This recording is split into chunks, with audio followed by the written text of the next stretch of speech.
น้องเมื่อนี้มากินตำมะขวนกันเด้อ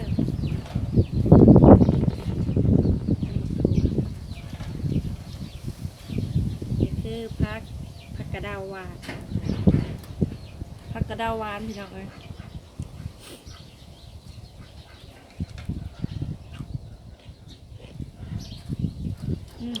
ครับ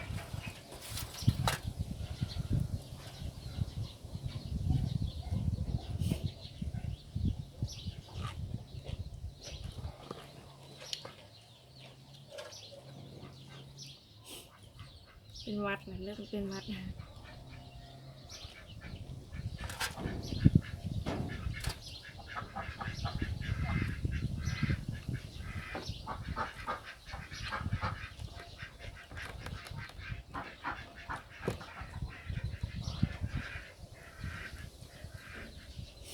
เด้อมากินน้ำกันเด้อทุกคน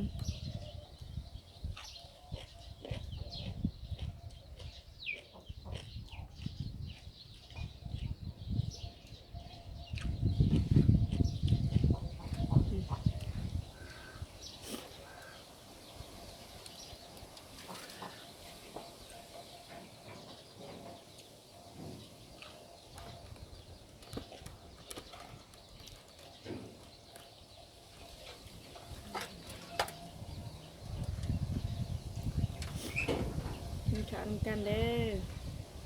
จำหมักถั่วกินกับผักกระเดา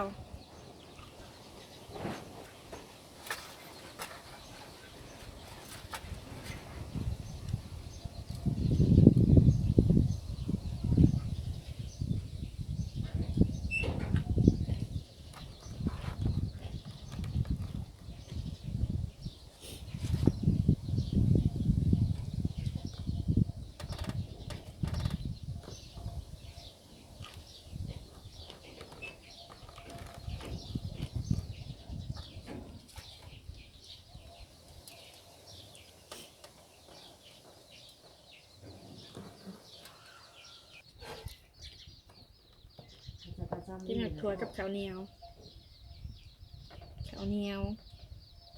ฝากติดตามเด้อพี่น้องเอ้ยนะบ้านนอกก็สิกินแต่ตำหมักถั่วนะตำหมักถั่วธรรมชาติลูกหาเขียดปลาจะกินสิ่งกินไผ่แล้วบ่มีเงินซื้อพี่น้องก็จะกินไปแบบสิเลยหมักถั่ว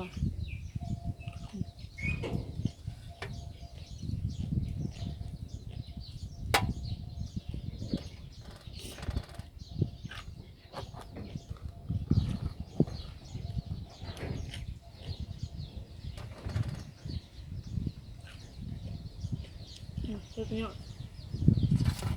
พอกันโอกาสหนาได้พี่น้องเลย